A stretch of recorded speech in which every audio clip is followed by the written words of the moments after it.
भक्त हाल ही में पूज्य गुरुवार ने अपने सत्संग में एक ऐसा रहस्य बताया है जो अब तक उन्होंने कभी प्रकट नहीं किया था। उन्होंने कहा कि यदि आपके जीवन में धन की कमी चल रही है, कामकाज में निरंतर नुकसान हो रहा है, चारों ओर से चिंताएं और बाधाएं घेरे हुए हैं, तो एक दिन यह उपाय करके देखिए। गुरुजी का कहना है कि इस उपाय को श्रद्धा और निष्ठा से करने पर कुछ ही दिनों में परिणाम दिखाई देने लगेंगे। धन के नए स्रोत बनने लगेंगे, रुके हुए कार्य पूर्ण होंगे और जीवन में सुख समृद्धि का प्रवेश होगा। इस विशेष उपाय को जानने से पहले आपसे निवेदन है कि यदि आपसे अब भी जुड़े हैं तो कृपया चैनल को सब्सक्राइब करें और कमेंट में माता लक्ष्मी के चरणों में प्रेम पूर्वक लिखे जाएं। जय महालक्ष्मी माता। माता लक्ष्मी की कृपा से आपके जीवन में धन धान्य की कोई कमी नहीं होगी। भक्तों को हम में से कई लोग खाना ज्यादा बना लेते हैं, जिससे अक्सर कुछ बच जाता है, खासकर सब्जी या ग्रेवी खत्म हो जाती है, लेकिन रोटियां बच जाती है। कई बार घर के सदस्य या बच्चे बासी रोटी खाने से मना कर देते हैं। अगर आपके घर में भी ऐसा होता है तो यह जानकारी आपके लिए बहुत महत्वपूर्ण है। अगर आप बासी रोटी खाते हैं तो आपको धनवान होने से कोई नहीं रोक सकता। और साथ ही इस वीडियो में हम उन गलतियों के बारे में भी जानेंगे जो अगर घर की महिलाएं करती हैं तो पूरे परिवार को भारी नुकसान उठाना पड़ सकता है। तो रसोई घर में कुछ गलतियां कभी नहीं करनी चाहिए, क्योंकि शास्त्रों के अनुसार जो भी व्यक्ति ये गलतियां करता है वह जीवन में गरीबी झेलता है। पूरे परिवार को इसका असर झेलना पड़ता है। शास्त्रों में कहा गया है कि जिस घर में माता अन्नपूर्णा का वास होता है वहां देवी देवता स्वयं निवास करते हैं। ऐसे घर में धन और अनाज की कभी कमी नहीं होती। लेकिन अगर रसोई घर में ये गलतियां हो रही है तो इसे मामूली मत समझिए और तुरंत सुधार कर लीजिए, वरना पूरा घर आर्थिक संकट में आ सकता है।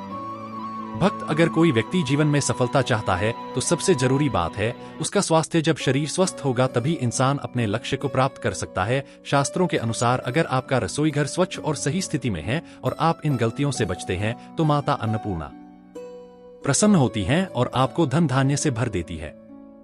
आप जानते हैं कि वे कौन सी गलतियां हैं जिन्हें करने से बचना चाहिए, लेकिन उससे पहले आपसे एक विनती है, वीडियो को लाइक करें, अपने भक्तजनों के साथ शेयर करें और अगर आपने अभी तक हमारे चैनल को सब्सक्राइब नहीं किया है तो अभी करें और बेल आइकॉन जरूर दबाएं। भक्तों, गलती नंबर 1, कुछ महिलाएं खाना बनाने से पहले स्नान नहीं करती और हाथ पैर नहीं होती। भक्तों, रसोई घर में खाना बनाते समय अगर कोई बार बार अपने हाथ मुंह पर लगाता है और बिना हाथ धोए खाना बनाता है तो उसे भोजन दूषित हो जाता है। ऐसा खाना खाने से घर के सदस्यों को बीमारियां घेर लेती हैं और माता अन्नपूर्णा नाराज हो जाते दी है।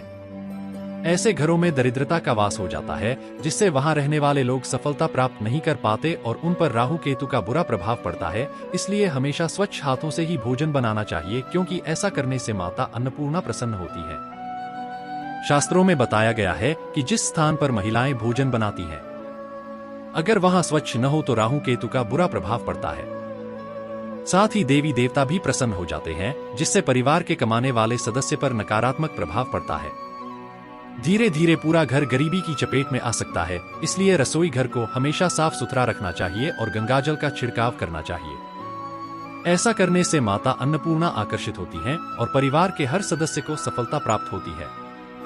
अपने घर में अधिक धारदार चीज नहीं रखनी चाहिए, क्योंकि इससे परिवार में तनाव और झगड़े बढ़ते हैं। रसोई में 1 या 2 से अधिक चाकू या छुरी नहीं रखनी चाहिए। जो चाकू छुरी प्रयोग में नहीं आते उन्हें रसोई में रखने से नकारात्मक ऊर्जा बढ़ती है, जिससे घर के वातावरण पर बुरा प्रभाव पड़ता है। रसोई घर के सामने कभी भी जूते, चप्पल, झाड़ू, पोछा नहीं रखना चाहिए, क्योंकि इससे माता अन्नपूर्णा नाराज होती है और पूरे घर में गरीबी का वास हो सकता है। इसे पाप भी माना जाता है। इसलिए हमेशा ध्यान रखें कि रसोई घर के सामने ऐसी चीजें न रखें, वरना इसका घोर अनर्थ हो सकता है। खाना बनाते समय महिलाओं को भोजन जूठा नहीं करना चाहिए, क्योंकि इससे माता अन्नपूर्णा का अपमान होता है, जिससे घर में दरिद्रता का वास हो जाता है और माता लक्ष्मी भी रूठ जाती है।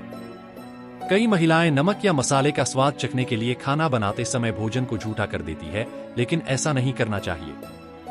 भोजन की पवित्रता बनाए रखने के लिए सबसे पहले उसे माता को अर्पित करें या किसी कन्या को खिलाएं, उसके बाद ही खुद ग्रहण करें।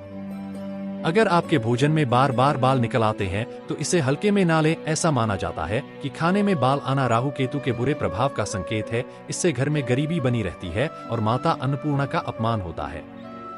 यह बहुत बड़ा दोष माना जाता है, जिससे परिवार को गंभीर बीमारियों का सामना करना पड़ सकता है। इसलिए भोजन की शुद्धता का विशेष ध्यान रखें और इस गलती को भूलकर भी न करें। और खाना बनाते समय महिलाओं को हमेशा अपने बाल बांधकर ही भोजन तैयार करना चाहिए। भक्त, वास्तुशास्त्र के अनुसार कुछ चीजें ऐसी होती हैं जिन्हें रसोई में नहीं रखना चाहिए। यदि रखने से घर में परेशानियां बढ़ सकती हैं, सबसे पहले शीशे की बात करें। कुछ लोग घर को सुंदर बनाने के लिए किचन में शीशा लगवा देते हैं, लेकिन वास्तुशास्त्र के अनुसार यह सही नहीं माना जाता। किचन में चूल्हा अग्निदेव का प्रतीक होता है और यदि शीशे में आंख की परछाई दिखे तो इसे अशुभ माना जाता है। इससे घर में कलह और आर्थिक परेशानियां बढ़ सकती हैं, इसलिए रसोई में शीशा लगाने से बचें। दूसरी चीज है गूंथा हुआ आटा। कई बार महिलाएं बचा हुआ आटा फ्रिज में रख देती हैं और अगले दिन उसी का उपयोग कर लेती हैं, लेकिन वास्तु के अनुसार यह गलत होता है। रसोई में गूंथा हुआ आटा रखने से शनि और राहु का नकारात्मक प्रभाव पड़ता है, जिससे जीवन में कई तरह की परेशानियां आ सकती है। तीसरी बार, रसोई में टूटे फूटे बर्तन नहीं रखनी चाहिए। कई बार लोग हल्के टूटे हुए बर्तनों का उपयोग जारी रखते हैं, लेकिन वास्तु के अनुसार यह अशुभ होता है। इससे परिवार में मतभेद बढ़ते हैं और नकारात्मक ऊर्जा घर में प्रवेश करती है, इसलिए टूटे हुए बर्तनों को तुरंत हटा देना चाहिए। अब जानते हैं कि बासी रोटी खाना आपके लिए कैसा होता है। भक्त हम अक्सर बासी खाना फेंक देते हैं, लेकिन क्या आपने कभी सोचा है कि यह आपके स्वास्थ्य और भाग्य के लिए लाभदायक हो सकता है। बासी रोटी पाचन तंत्र के लिए बहुत फायदेमंद होती है। इसमें फाइबर की मात्रा अधिक होती है, जो पेट की गैस, कब्ज और अपच जैसी समस्याओं को दूर करने में मदद करती है। इसलिए बासी रोटी को स्वास्थ्य के लिए वरदान माना जाता है। शास्त्रों के अनुसार भोजन हमेशा ताजा ही खाना चाहिए, लेकिन जब तक भोजन खाने लायक हो और खराब ना हुआ हो तब तक उसे फेंकना नहीं चाहिए। भोजन को व्यक्त करना माता अन्नपूर्णा का अपमान माना जाता है।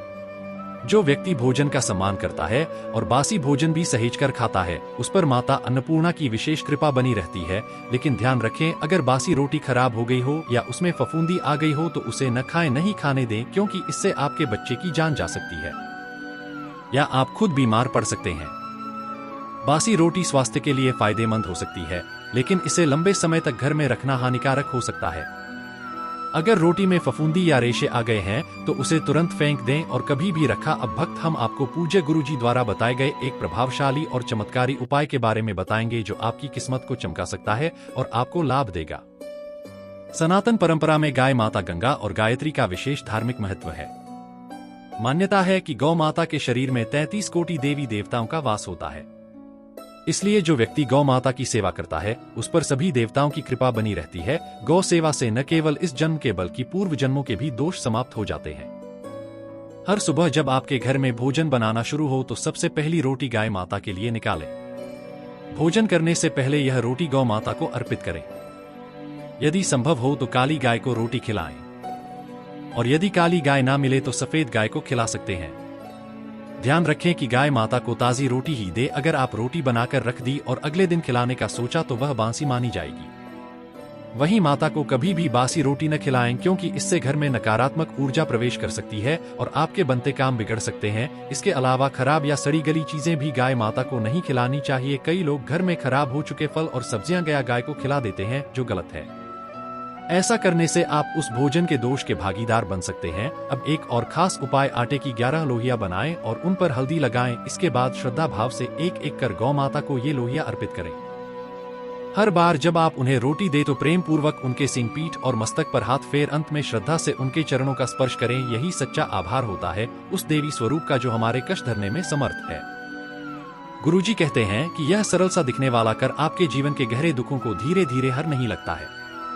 जो समय लंबे समय से प्रतिकूल चल रहा है, पलकने लगता है, घर में आनंद का वातावरण बनता है और जीवन में प्रगति के नए द्वार खुलते हैं। यदि परिस्थिति अनुकूल हो तो गौमाता की 7 परिक्रमा भी करें। ये और अधिक शुभ फलदायक माना गया है। ध्यान रहे, जब भी आप रोटी अर्पित करें उसमें थोड़ा सा हल्दी जी मिश्री या गुदगुदी अवश्य मिलाएं। कभी भी सूखी रोटी न दें। संवेदनशीलता और श्रद्धा ही इस गम का सार है। यह छोटा सा कार्य यदि नियमित किया जाए तो आपके जीवन में स्थायी सुख, शांति और समृद्धि बनी रहती है। अगर आपको यह ज्ञान उपयोगी लगा हो तो दिल से इसे लाइक करें और कमेंट में लिखें श्री लक्ष्मी की कृपा बनी रहे। और यदि आप पहली बार इस चैनल से जुड़े हैं तो चैनल को सब्सक्राइब जरूर करें। धन्यवाद।